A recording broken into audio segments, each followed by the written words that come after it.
At the southern tip of the African continent, on the edge of the vast Kalahari Desert, lies Bushman's Hole, one of the strangest places on Earth.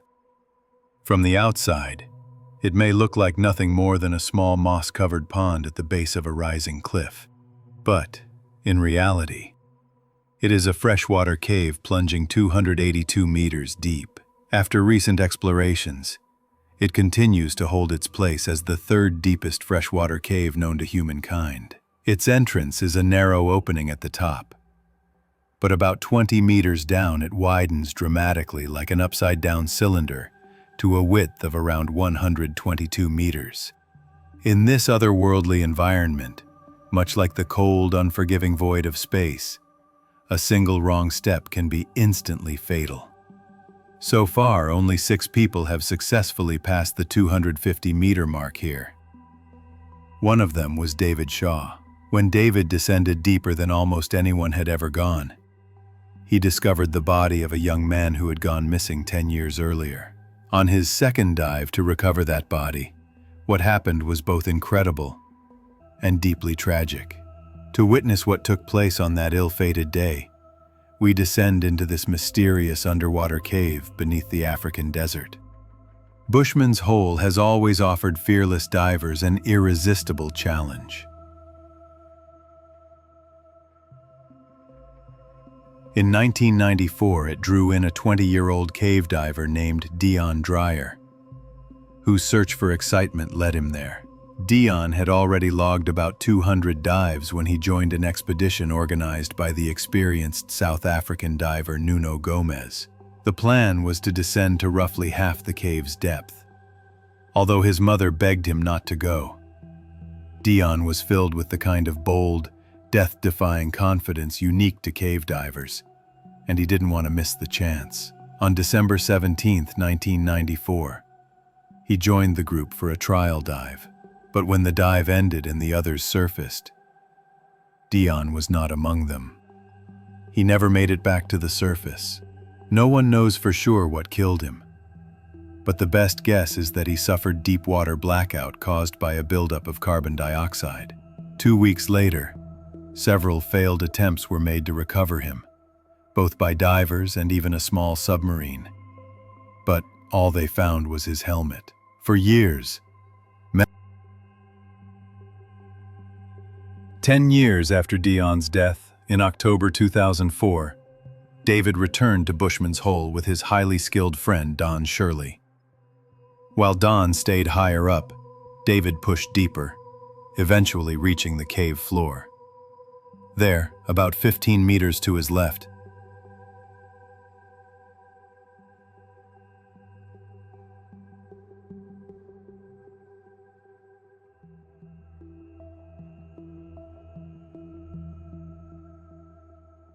his light revealed a human body.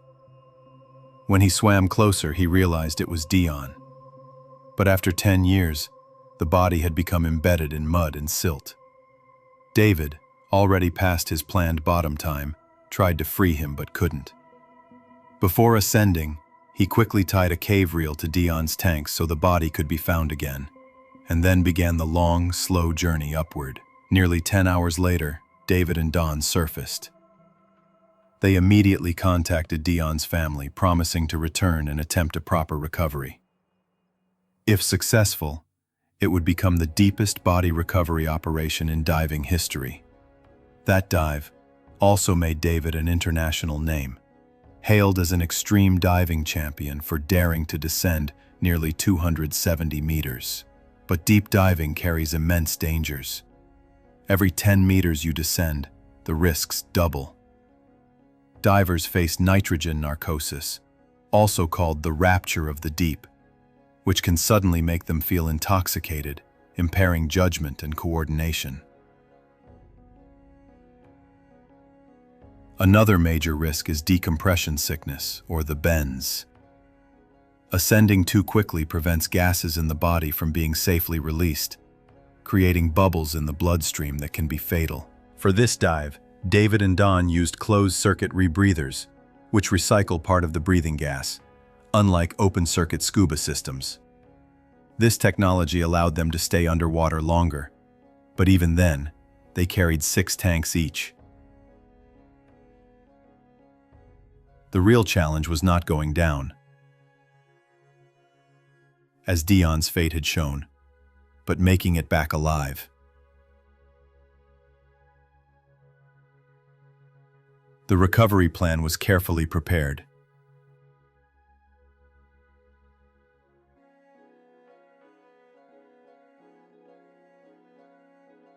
Nine divers would work at different depths.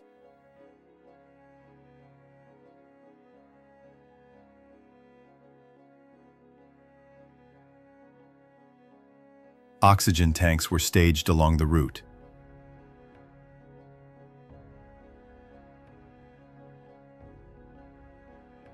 A winch system was installed to haul the body once surfaced, and even a diving physician was on standby.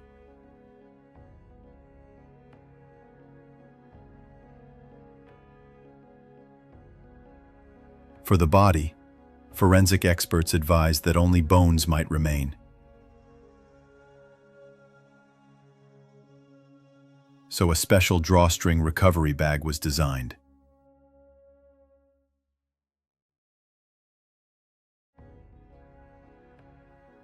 On January 8, 2005,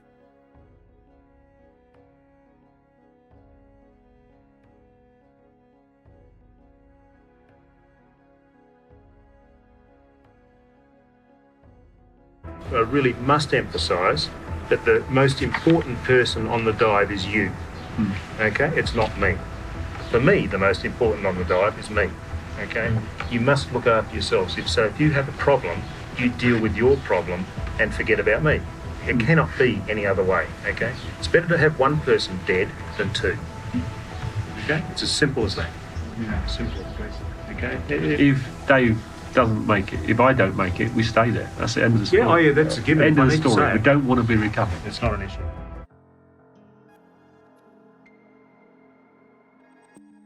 David began the dive at 6:15 a.m.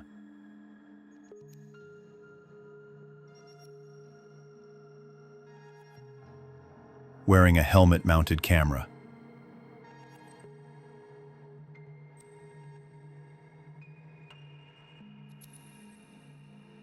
In just over 11 minutes, he reached the bottom and began the recovery.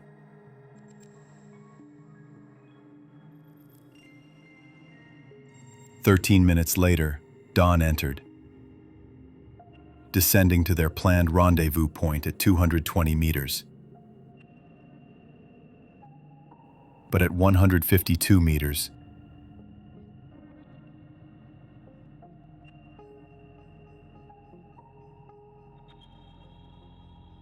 Don realized something was wrong. The water was crystal clear.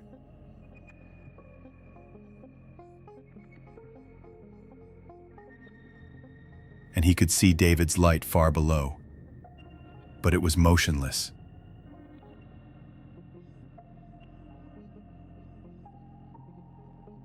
By then, David should already have been on his way up.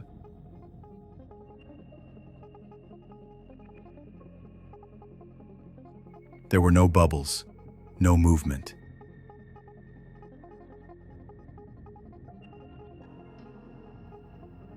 In the darkness of such depths, panic is deadly.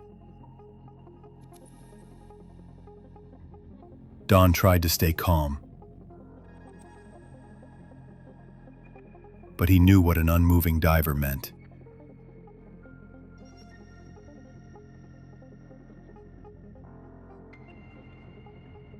David was in serious trouble. Though David had told him only to follow if asked for help, Don couldn't abandon him without at least checking.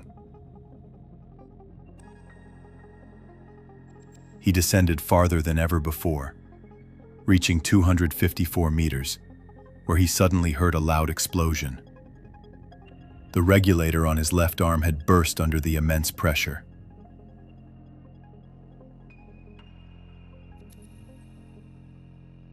Now he would have to manually add oxygen to his breathing loop, a full-time task that made helping David impossible.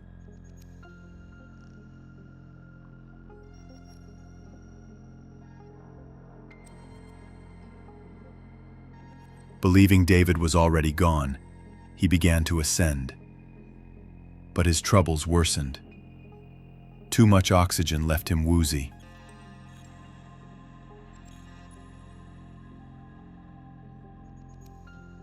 Then a helium bubble entered his inner ear, destroying his balance.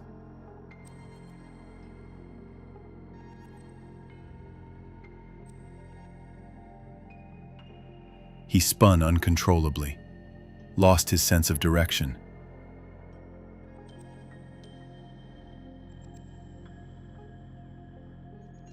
And even lost hold of the guideline, the only way out.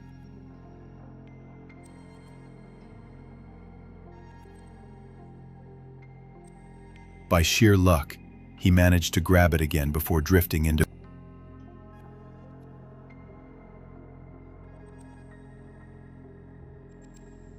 A few days later, divers re-entered to collect equipment.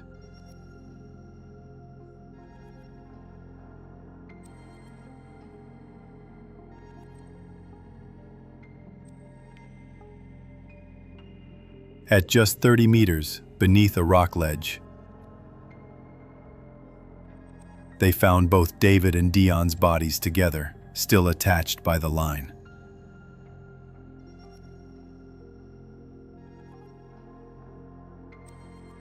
Ironically, the rope that David had tied had eventually pulled Deon free and lifted both of them toward the top. In a way, David had fulfilled his promise.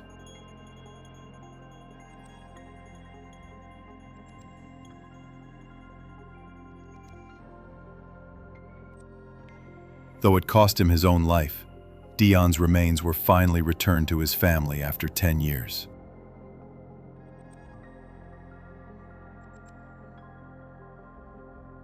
Later, when Deon's parents saw his body,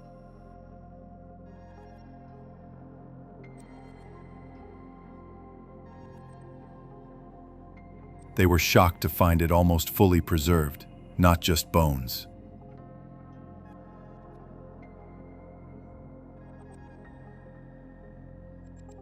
His head was missing, but it was undeniably him.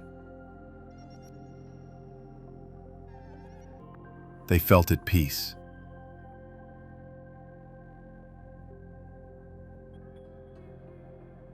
David's wife Amy had hoped his body would never be recovered, so he could rest forever in the depths he loved.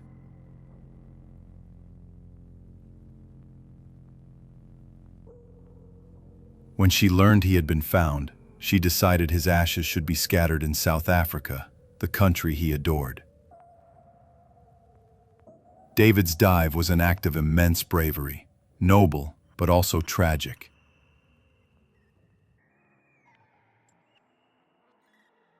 Just like Deon, his story became a warning of the dangers lurking in Bushman's hole.